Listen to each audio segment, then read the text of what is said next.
എന്താണ് ശരിക്കും നമ്മുടെ മൂവിയുടെ ഒരു സ്റ്റോറി ലൈൻ? സ്ക്രിപ്റ്റ് ഒരു ബേസ്, ഒരു ഔട്ട്ലൈൻ നമുക്കിപ്പോ സിനോപ്സിസ് അതന്നെ ആ പറഞ്ഞ സാധനം തന്നെ. ഒരു സംസാരിക്കുന്ന ഈച്ചയുണ്ട്. അപ്പൊ ഒരു ദിവസം പെട്ടെന്ന് ഒരു ഈച്ച വന്ന് സംസാരിക്കും.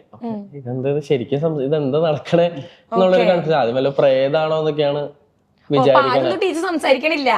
അല്ല അത് ഇങ്ങനെ കഥ ഇങ്ങനെ പ്രോഗ്രസ് ചെയ്യുമ്പോ പെട്ടെന്ന് ഒരു ഈച്ച വരിക. ഈച്ച വന്നിട്ട് ഇങ്ങനെ പെട്ടെന്ന് എന്തൊരു സൗണ്ട് കേൾക്കുന്നു, നോക്കുമ്പോ ഒരു ഈച്ച സംസാരിക്കുന്നു. അപ്പൊ ആദ്യം വിചാരിക്കുന്നത് ഇനി വല്ലതും മരിച്ച ഈച്ച വല്ല അങ്ങനെ വന്ന് സംസാരിക്കുന്നതാണ്. അപ്പൊ അങ്ങനെയൊന്നും അല്ല, ഇത് ഈച്ചക്ക് സംസാരിക്കുന്ന ഈച്ച. ഈ പറഞ്ഞ പോലെ ഈച്ച എല്ലാവരുടെ അടുത്തും സംസാരിക്കാൻ നോക്കുന്നുണ്ട്, ആർക്കും കേൾക്കുന്നില്ല. മനസ്സിലാവുന്ന അപ്പൊ ഒരു പർട്ടിക്കുലർ പോയിന്റിൽ ഈച്ച ഇതേപോലെ ഇവന്റെ അടുത്തും വന്ന് സംസാരിച്ചപ്പോ ഇവനിത് കേട്ടു. അപ്പൊ ഈച്ചക്ക് മനസ്സിലായി ഇവന് ഞാൻ പറഞ്ഞ ഇവനൊന്നും കുഴപ്പമില്ല. അപ്പൊ അങ്ങനെ ഒരു ഈച്ചയും ഒരുത്തനും തമ്മിൽ എന്റെ കോമ്പിനേഷൻ ആണ്. പിന്നെ അതിന്റെ ഒപ്പം വേറെ കുറെ സബ് പ്ലോട്ടുകളുണ്ട്. ഒരു മനോജേട്ടൻ ചെയ്യുന്ന ഒരു ക്യാരക്ടറിന്റെ ഒരു ആർക്ക് ഉണ്ട്. പുള്ളി ഒരു ജഡ്ജ് ചെയ്യാം. പിന്നെ ഞങ്ങൾ മൂന്നുപേരുടെയും ഒരു ഇതുണ്ട്. ഞങ്ങൾ മൂന്നുപേരും ഭയങ്കര ഫ്രണ്ട്സ് ആയിട്ട്. ഞാൻ മൂട്ടു, കിച്ചൻ, ബോണി എന്ന എന്റെ ക്യാരക്ടറിന്റെ പേര്. പിന്നെ അശ്വതിയും പ്രശാന്ത് അശ്വതിയും പ്രശാന്തും ചെയ്യുന്ന ഒരു ക്യാരക്ടർ. പിന്നെ ഇതെല്ലാം ഇന്റർലിങ്ക്ഡ് ആണ്. എന്നാ എല്ലാവർക്കും അവരുടേതായ ഒരു പാരലൽ സ്റ്റോറീസും നടക്കുന്നുണ്ട്. നിങ്ങളുടെയൊക്കെ ക്യാരക്ടർ പോർട്രേറ്റ് അല്ലാത്ത എങ്ങനെയാ പോകുന്നത് ഈ ഒരു മൂവിയിൽ? പടത്തിലെ ക്യാരക്ടർ എങ്ങനെയാണ്? പേഴ്സണലി ചോദിച്ചപ്പോ ഞാൻ കൺഫ്യൂസ്ഡ് ആയിപ്പോയി. ഇൻ മൂവി നമ്മുടെ ഓരോരുത്തരുടെ ക്യാരക്ടർ, ഇപ്പൊ ബോണി അങ്ങനെ മോട്ടു അങ്ങനെ ഒരു ക്യാരക്ടേഴ്സ് ഉണ്ടല്ലോ, അപ്പൊ അവരെ ക്യാരക്ടർ പോർട്രേറ്റ് എങ്ങനെയാണ് ഇതില്? ഓക്കെ, എന്റെ ക്യാരക്ടറിന്റെ പേര് ഗ്രേസ് എന്നാണ്. ഗ്രേസ് സ്വന്തമായി ഇൻഡിപെൻഡന്റ് ആയിട്ട് ജീവിക്കുന്ന ഒരു സ്ത്രീയാണ്. അവർക്ക് അവരുടേതായ കാഴ്ചപ്പാടുകളും കാര്യങ്ങളും ഒക്കെ ഉണ്ട്. ആൻഡ് പ്രശാന്ത് മുരളിയാണ് എൻ്റെ പേരായിട്ട് അഭിനയിച്ചത്. അപ്പോൾ പുള്ളിയോട് ഭയങ്കര ഇഷ്ടം ഉള്ള ഒരാളാണ്. പുള്ളിയുടെ ക്യാരക്ടർ ഷൈൻ മോഹനോട് ഒരു സോഫ്റ്റ് കോർണർ ഉള്ള ഒരാളാണ്.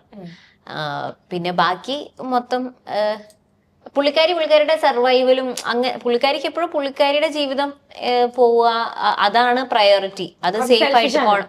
സെൽഫിഷ് എന്നുള്ളതല്ല, ഇറ്റ്സ് ലൈക്ക് നമ്മൾ സർവൈവ് ചെയ്യാൻ നമ്മൾ ചില തീരുമാനങ്ങൾ എടുക്കുമല്ലേ നമ്മുടെ സർവൈവലിന് വേണ്ടിയിട്ട്. അങ്ങനത്തെ ഒരു ഔട്ട്ലുക്ക് ഉള്ള ഒരാളാണ് എന്നാണ് ഞാൻ മനസ്സിലാക്കുന്നത്. ബാക്കി സിനിമ കാണുമ്പോൾ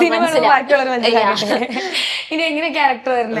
എന്റെ ക്യാരക്ടർ ഒരു കിച്ചൺ ആണ്. ഞാൻ മറ്റേ കിച്ചൺ അല്ല, അങ്ങനെ ഒരു കിച്ചൺ ഉണ്ടായിരുന്നു. അപ്പൊ ഞാന് ഭയങ്കര ഇച്ചിരി ഒരു ഫ്രീക്കായിട്ട്, ഞാനൊരു ഭയങ്കര ഹിപ്പി പരിപാടിയാണ്. ജീപ്പ് എടുത്ത് കറങ്ങുക. എനിക്ക് തോന്നുന്നു പക്ഷെ ഞാൻ ഈ കാടിനെയും മലയൊക്കെ സ്നേഹിച്ച ഇവരൊക്കെ മറ്റേ കാനഡയിൽ പോവാം, പുറത്തുപോയി രക്ഷപ്പെടാന്ന് പറഞ്ഞിരിക്കുമ്പോ ഞാൻ ഇല്ല, എനിക്ക് ഇതാണ് എന്റെ സ്ഥലം എന്നൊക്കെ പറഞ്ഞ് നിൽക്കുന്നൊരു എനിക്ക് അങ്ങനത്തെ ഒരുപാട് ഫ്രണ്ട്സ് ഉണ്ട് ഈ ജീപ്പിലൊക്കെ കയറി അവരുണ്ടാവില്ല, പക്ഷെ അവരുടെ പ്രസൻസ് ഉണ്ടാവും, എപ്പോഴും വിളിക്കുക അവര്. അപ്പൊ പടത്തിൽ ഞാൻ കുറെ ഒന്നും ഇല്ല, ഇവര് പറയുന്നുണ്ടാവും ട്രിപ്പിലായിരിക്കും എന്നൊക്കെ. അങ്ങനത്തെ ഒരു ഇച്ചിരി ഒരു മെയിൻ കളിച്ച് നിൽക്കുന്ന ഒരു ക്യാരക്ടർ. എന്റെ ക്യാരക്ടറിനെ ശരിക്കും മോട്ടു എന്നാണ്.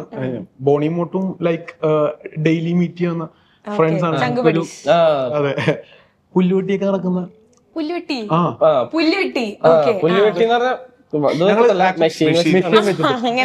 മിഷൻ റെന്റിനെടുക്കും. എന്നിട്ട് ഞങ്ങളായിട്ട് ഒരു പ്ലോട്ട് എടുത്തിട്ട് ഇവർക്ക് ഇവരുടെ ഒരു പോക്കറ്റ് മണി കിട്ടാൻ വേണ്ടിയിട്ടുള്ള ഒരു ആണ്. ഇവര് വേറെ കോളേജൊക്കെ പഠിച്ചു കഴിഞ്ഞിട്ട് ഒരു പുല്ലൊക്കെ വെട്ടി നടക്കുക. പക്ഷെ അത് വീട്ടിലറിയില്ല. ഞങ്ങളുടെ നമ്മുടെ ഓൺ പരിപാടിയാണ്. അപ്പൊ ഇങ്ങനെ ചില്ല് ചെയ്ത് നടക്കുന്ന ടൈമിൽ ഞങ്ങൾക്ക് കാനഡയിൽ പോകണം. അതാണ് ഞങ്ങളുടെ ലക്ഷ്യം. രക്ഷപ്പെടണം.